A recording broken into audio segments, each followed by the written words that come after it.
Okay, so there's our broken weld. Look at how much that's moving.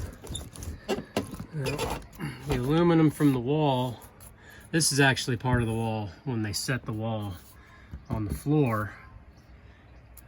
This is welded and this is welded. Well, both of these welds have failed on the bottom.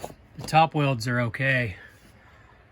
The top welds are okay up there, but I am going to reinforce all the way around, so everything. But let's take care of this broken weld here first. I'm going to go on the outside and on the inside with Simpson ties all the way through the aluminum from both sides, and basically sandwich these two pieces together with try not to move the camera too fast, make you guys dizzy, with these guys here, these steel. And I'm coating everything with anti-corrosion, so the different metals won't corrode. So I'll have one of these on the inside here with screws going through, not only in these areas here, but also down here and here, and probably two more here to catch this area in here. So that'll take care of that. And then I'm hoping I can get into here far enough to get another piece from this aluminum down to the main structure there, because that's broken as well. Doing the same thing in this front corner. You can see that gap where the welds have busted. That's a good 1/4 of an inch. So what I have to do is jack up with one of my, I've got a 3-ton floor jack with some 2x4s underneath, or 4x4, jack up this front corner and the rear corner back here, 2 jacks, and then I can screw everything in, put my brackets in, make sure everything's flush there, my Simpson tie brackets. Then I can let the jack pressure off, and that should hold everything in place.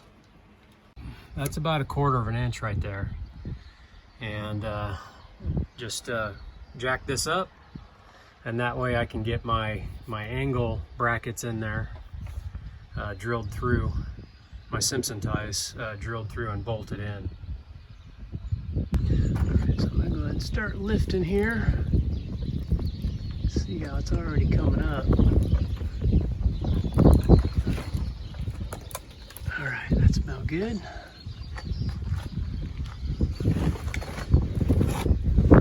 And we've closed that gap up. So now I can put my angle brackets on the outside and the inside, bolted all the way through.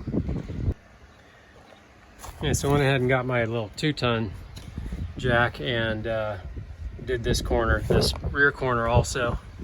So now we've got pressure on both the front and the back, and I can get my brackets in both front and rear on the lowers.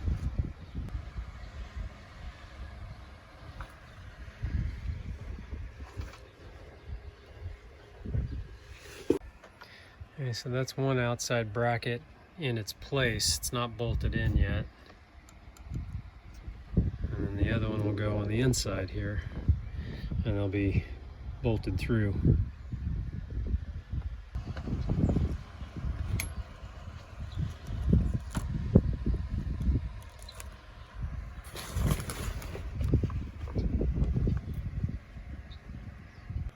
All right, so I've got the rear backing plate for the front corner jack removed, so I could cut out all of the rotten luan that was back here. Actually, this wasn't too rotten back here.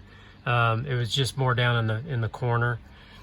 Got that cut out, so my new bracket can fit where it needs to go in this corner like that, and then the backing plate for the jack can go over the top of it.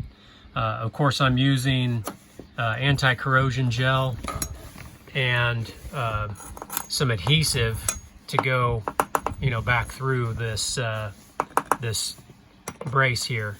So everything will be attached really good. I'm going to do bolts through the big hole, and then 1032 machine screws through the small holes. I just have to drill them out a little bit. So I'll have 10 small points going through, and then the 2 large bolts, those are 3/8 bolts going into some T-nuts, some steel T-nuts on the back side, so I don't have a big bulky bolt on this back side, and the front side will just be flush. The shoulder is now square with the bottom of the camper, so that's when I jacked everything up with the floor jacks, just had my square, made sure that everything was where it needed to be, so when I get these brackets on, the shoulder is square with the sidewall. So here are the 3/8 inch T-nuts. Focus on that guy. You can see there's prongs on them, but I just cut this with a pair of cutters, just cut the prongs off, so now I just have a flat surface. So when they go in there, these T-nuts will sit nice and flush on the inside wall.